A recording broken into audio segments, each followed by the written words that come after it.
महाराष्ट्र में इसी महीने विधानसभा चुनाव होने हैं, लेकिन उससे पहले ही राज्य के पुलिस अधिकारियों के बीच खलबली मची हुई है। दरअसल पूरे राज्य में पुलिस अधिकारियों के ट्रांसफर हो रहे हैं। हाल ही में महाराष्ट्र की पुलिस महानिदेशक यानी डीजीपी रश्मि शुक्ला ने राज्य के 300 से अधिक पुलिस इंस्पेक्टर के ट्रांसफर किए थे और अब मामला ऐसा हो गया कि कांग्रेस पार्टी और संजय राउत ने उन्हें ही हटाने की मांग कर दी। महाराष्ट्र में विधानसभा चुनाव प्रचार के बीच राज्य की पुलिस महानिदेशक डीजीपी रश्मि शुक्ला विपक्षी दलों के निशाने पर आ गई हैं। शिवसेना यूवीडी के संजय राउत की तो हालत खराब हो गई है। राउत ने बड़ा आरोप लगाते हुए शुक्ला को सीधे सीधे बीजेपी के लिए काम करने वाला बता दिया। उन्होंने कहा कि वो हम लोगों का फोन टैप करवाती।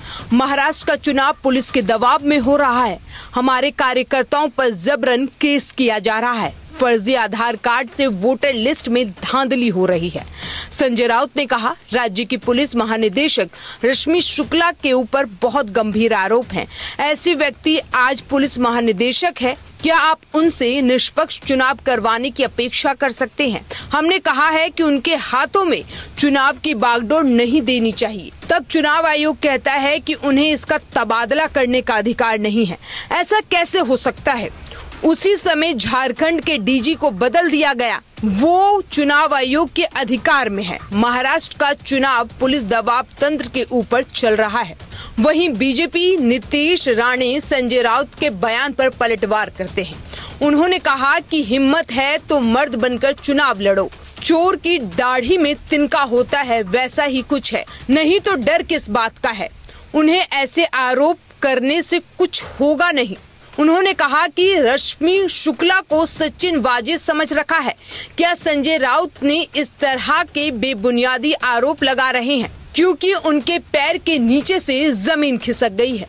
इससे पहले महाराष्ट्र कांग्रेस के अध्यक्ष नाना पटोले ने चुनाव आयोग को पत्र लिखकर रश्मि शुक्ला को हटाने की मांग की। पटोले ने कहा कि शुक्ला एक विवादास्पद अधिकारी हैं, जिन्होंने बीजेपी का पक्ष लिया है और उनके पद पर बने रहने से निष्पक्ष और पारदर्शी तरीके से चुनाव कराने पर संदेह पैदा होगा। उन्होंने कहा, चुनाव आयोग ने शुक्ला को हटाने के कांग्रेस के अनुरोध को नजरअंदाज कर दिया है, लेकिन विपक्ष शासित पश्चिम बंगाल और चुनावी राज्य झारखंड के शीर्ष पुलिस अधिकारियों को हटाने के बीजेपी की इसी तरह के अनुरोध को स्वीकार कर लिया गया। महाराष्ट्र में 20 नवंबर को वोटिंग है और नतीजों की घोषणा 23 नवंबर को होगी। आईपीएस रश्मि शुक्ला ने महाराष्ट्र के कई जिलों में और कई विभागों में अहम पदों पर अपनी सेवाएं दी हैं। औरंगाबाद ग्रामीण, नासिक ग्रामीण, सदारा और पुणे ग्रामीण में वो एसपी के पद पर काम कर चुकी हैं। इसके अलावा उन्होंने मुंबई के अतिरिक्त पुलिस आयुक्त यानी एसीपी, नागपुर और पुणे में अपराध शाखा में मुख्य कार्यकारी अधिकारी के पद पर भी काम किया है। इतना ही नहीं, उन्होंने केंद्रीय प्रतिनियुक्ति पर दिल्ली और हैदराबाद में केंद्रीय जांच ब्यूरो यानी सीबीआई में डीआईजी और हैदराबाद में सीआरपीएफ की अतिरिक्त महानिदेशक यानी एडीजी के रूप में भी काम कर चुकी हैं। डीजीपी रश्मि शुक्ला कई बार विवादों में घिर चुकी हैं। उन पर नेताओं की फोन टैपिंग करवाने का भी आरोप लगा था, जिसके बाद मुंबई और पुणे में उनके खिलाफ एफआईआर दर्ज कराई गई थी। हालांकि बाद में उन्हें इस मामले में बॉम्बे हाई कोर्ट में क्लीन चिट मिल चुकी है। वक्फ बोर्ड अपनी हरकतों से बाज नहीं आ रहा है। वो अपनी असीमित शक्तियों के बेजा इस्तेमाल करते हुए लगातार संपत्तियों पर अपना दावा ठोकता जा रहा है और कोई उसका कुछ भी नहीं कर पा रहा है। हालात तो ये है कि वो विश्व विरासत घोषित की जा चुकी स्मारकों को भी अपना बताने से परहेज नहीं कर रहा है। अभी कुछ दिन पहले बीजेपी नेता गिरिराज सिंह ने कहा था कि वक्फ बोर्ड कांग्रेस की नाजायज औलाद है। उन्होंने कहा था कि वक्फ बोर्ड देश की ऐसी संस्था है जिसकी सभी बात को राहुल गांधी और कांग्रेस के लोग सही मानते हैं। ऐसी संस्था को खत्म कर देना चाहिए।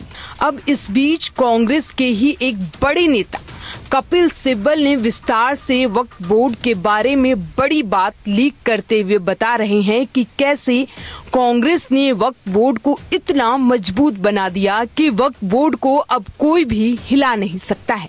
कपिल सिब्बल का एक इंटरव्यू सोशल मीडिया पर काफी ज्यादा वायरल हो रहा है। ये इंटरव्यू उन्होंने द वायर को दिया हुआ है। इसमें कपिल सिब्बल ने खुलकर वक्फ बोर्ड को लेकर चर्चा की। उन्होंने बताया कि आखिर वक्फ बोर्ड है क्या और कैसे कांग्रेस की सरकार ने इसको असीमित शक्तियां दी थी। इस इंटरव्यू में कपिल सिब्बल कहते हैं कि आपको मैं ये बता दूं कि वक्फ होता क्या है। जब आप देखते हैं कि भारत देश के बड़े बड़े जो इंडस्ट्रियलिस्ट या फिर उद्योगपति हैं, मतलब जो अपनी प्रॉपर्टी भी चैरिटी के लिए दे देते हैं या दान के लिए दे देते हैं ताकि सोसाइटी में इसका इस्तेमाल हो सके, तो ऐसे भी हिंदुस्तान में लोग हैं, खासकर मुस्लिम लोग, जिन्होंने अपनी संपत्ति, अपनी प्रॉपर्टी जो जमीन है वो इस सोच के साथ वक्फ को दे दी कि आने वाले समय में इसका इस्तेमाल कोई और कर सके, और इसके तहत उन्होंने ये जमीन और ये संपत्ति अल्लाह को दे दी। कपिल सिब्बल ये भी विस्तार से बता रहे हैं कि कैसे हमने यानी कांग्रेस ने 1995 में बेहद कड़ा कानून लाकर वक्फ बोर्ड को इतना मजबूत कर दिया कि अब दुनिया की कोई ताकत उसे हिला नहीं सकती। सिब्बल आगे कहते हैं क्योंकि ये जमीन अल्लाह की परमानेंट चीज होती है, मतलब वो आप ट्रांसफर नहीं कर सकते हैं। अगर जमीन 10 एकड़ की है, 15 एकड़ की है या फिर 25 एकड़ की जमीन दी गई है तो वो उसी तरीके से रहेगी और उसको किसी और को आप ट्रांसफर नहीं कर सकते। वैसे ये जो कपिल सिब्बल बता रहे हैं कि मुस्लिम लोग अपनी संपत्ति अल्लाह के नाम पर दान देते हैं, जब भारत का बंटवारा हुआ तब पाकिस्तान के जितने सिख, हिंदू और जैन भारत आए, उनकी प्रॉपर्टी वहाँ के मुसलमानों ने ले ली। भारत से जितने भी मुस्लिम पाकिस्तान गए, ज्यादातर ने सादे कागज पर लिख दिया कि मैं अपनी संपत्ति वक्फ को दे रहा हूं, और कईयों ने तो कहीं लिखा भी नहीं, फिर भी वो संपत्ति वक्फ बोर्ड को दे दी गई और इस वक्फ संपत्ति का इस्तेमाल केवल मुस्लिम कर सकता है। यानी कि भारत और पाकिस्तान का बंटवारा जो इतिहास का सबसे बड़ा इंसानों का डिस्प्लेसमेंट है, करीब 2 करोड़ लोग इधर से उधर गए थे, तो दोनों जगह पर संपत्ति का मजा सिर्फ मुसलमानों ने लिया। आज वक्फ बोर्ड का विवाद सबसे ज्यादा उन जगहों पर है जहां नवाबों का राज हुआ करता था, जैसे कर्नाटक आदि, और वैसे भी भारत 1000 सालों तक मुगल शासन के अंतर्गत रहा और लोग केवल ऐसे ही कह देते हैं कि फलाने बादशाह ने ये मकान वक्फ कर दिया था, ये फलाने बादशाह ने ये जमीन वक्फ कर दिया था, ये फलाने बादशाह ने ये पूरा गांव वक्फ कर दिया था, और इसी बेसिस पर वक्फ बोर्ड अपना दावा ठोक देता है। अब आप सोचिए कि इस तरह से भारत में कांग्रेस के कुकर्म की वजह से किसी भी हिंदू की ना तो जमीन बचेगी और ना खेत बचेगा और ना मकान बचेगा। लोकसभा चुनाव के दौरान महाविकास अघाड़ी गठबंधन को मुंबई में खास तौर से मुस्लिम वोटों का फायदा पहुंचा। बीजेपी ने इसे वोट जिहाद का नाम भी दिया, लेकिन विधानसभा चुनाव के कैंडिडेट सूची में मुस्लिम उम्मीदवारों के चयन में कंजूसी दिखती है। समुदाय में नाराजगी है। शरद पवार गुट एनसीपी नेता कह रहे हैं कि इससे एमवीए को नुकसान पहुंच सकता है। सवाल उठता है कि मुस्लिम कार्ड खेलने वाली पार्टी ने मुस्लिम उम्मीदवार चुनने में कंजूसी क्यों दिखाई। सवाल उठ रहे हैं कि जिस मुंबई शहर में मुस्लिम आबादी लगभग 20% है, लगभग 10 सीटों पर मुस्लिम आबादी 25% है या उससे ऊपर है, फिर भी प्रमुख पार्टियों की उम्मीदवार सूची में मुसलमानों की संख्या 1 से 4 तक ही सीमित क्यों है।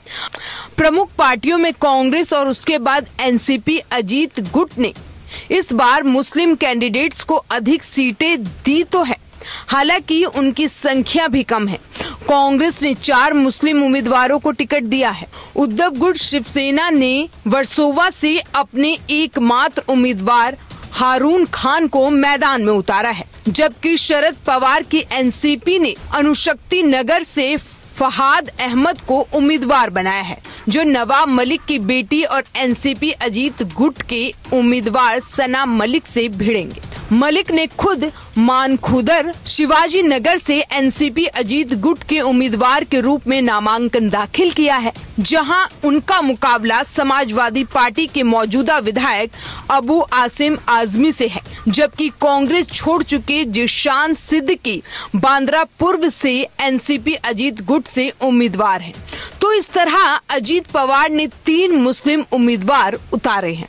छोटी पार्टियों में प्रकाश अंबेडकर की VBA ने 9 मुसलमानों को मौका दिया है, जबकि AIMIM ने 4 उम्मीदवार उतारे हैं।